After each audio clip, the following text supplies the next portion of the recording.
Streater. I'm a film director and screenwriter. I do it because it's one of the only things I love. I've wanted to be a filmmaker since I was literally 2 years old. After I saw Aladdin, I reenacted the entire film as soon as it was finished, and I knew right then and there this is what I wanted to do.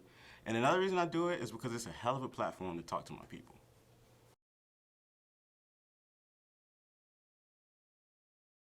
Themselves. I want them to look at my shit and feel inspired that they could do this too. They can do whatever they want to do in life. And I also want them to feel gratified that they just saw a great film and, feel a glimmer of hope,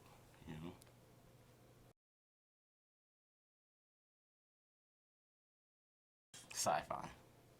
Sci-fi is my favorite. Sci-fi and action mostly, but most of my films are sci-fi.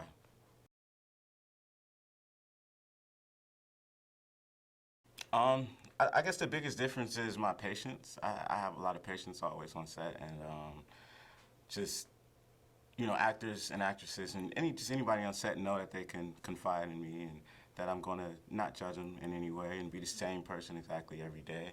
And also another thing is passion. I don't think you will find another filmmaker as passionate as I am in this industry. That's something that I bring to the table, and something like passion seeps off on people. My passion, you feel it, she feels it, everybody feels it, and it makes us work 10 times better at the end of the day.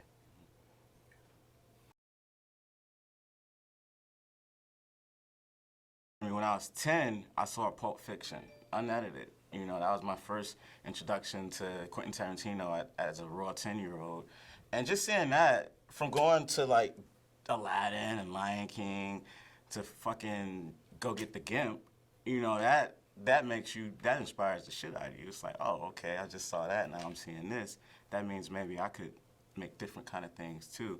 And I'm so happy, I'm so blessed that my grandmother was annoyed with me that day and was just like, here, sit down and watch Aladdin, because I always think to myself, if she would have picked another film, would my career be different as far as a writer?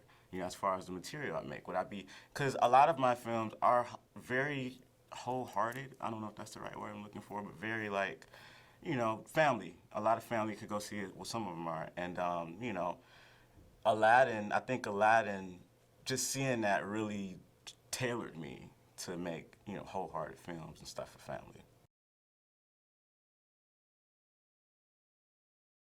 The film I'm working on now is called A Nation of Empathy. It's actually a prequel to a film I wrote called The Freedom Writer. And A Nation of Empathy is about a man, he's an actor, and obviously he loves America. I don't know why, but he loves America. And he wakes up in a garage with a man strapped to a bomb, a Muslim man, and they basically just have to use their wits and put aside all their differences and figure out why they're there and try to escape, try to get out of there. When people watch A Nation of Empathy, this film is for passionate people. Everything I do is for passionate people. When you watch A Nation of Empathy, try to understand what I'm trying to say.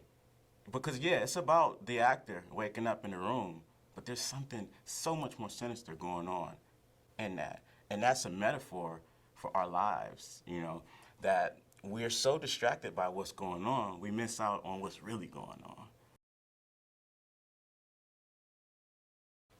I started doing music around the same time I started writing screenplays, which was 3 years ago. And I've always had a good ear for music. Growing up in church, we went to church, choir rehearsal, sunshine band, all kind of shit like that. My mother was a choir director, and so I grew up around music. And I have a friend named Drew Godson, he's a rapper, and he needed beats. And I'm like, well, shit, let me see how this go, and I started making beats. I heard Kanye's album, College Dropout, and I was just like, oh, well, yeah, I could do this. Just mostly by selling screenplays and saving money, selling beats, selling jewelry, selling anything I can. Any way I can make money, I make that money and I save it up. I saved money from jobs. Like right now, I'm working with investors for my first feature, investors from India. But as far as like just indie stuff that's not for theaters, any way I can get the cash. Any way I can get the cash. Hustle that shit. Get it done, no excuses. Absolutely. Yeah, because I have over 40 films to make. I can't do this by myself, you know. I damn sure I got the money to do it, to make 40 films. So yeah, absolutely. Vigorous. The amount of research I do it overmasters the actual writing. I spend more time doing research and writing the story than I do doing the script. I go deep into it. Let me just give you a small example. I wrote a screenplay called Endless Affair. It takes place in 1934. I did, and the Academy can attest to this because they told me I did great research. I did so much research on the film industry and just life in 1934. I mean, I'm on Wikipedia with it, on YouTube with it, just like everything. I'm trying to learn everything that happened in 1934, and because research is important. Every time I watch a film and I see something that's not true, I'm just like, it don't happen like that. And I know I'm not the only person who feels that, so I don't want people to watch my films and be like, oh, well, this doesn't happen like that or something's not right, because I want people to get a real experience, the realest experience they can actually get, and I don't want to give them bullshit, you know, so I'm really big on research.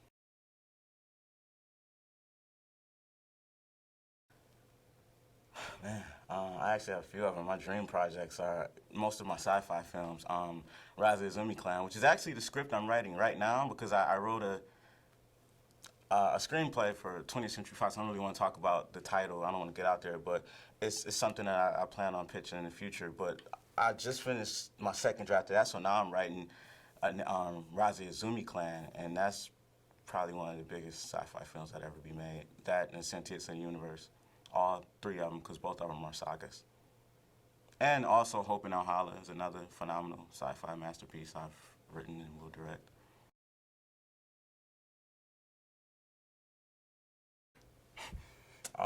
Yeah, definitely. People, I guess the most memorable one would be the Academy when I submitted. I didn't place in the contest, but how it works is you have to get one high score and one low score, and I got a high score for a screenplay and like a moderate score for a screenplay, so it wasn't enough to get to the next level. But they told me a lot of great things that, you know, like I said, they said I did really good research and that definitely have a future in this business.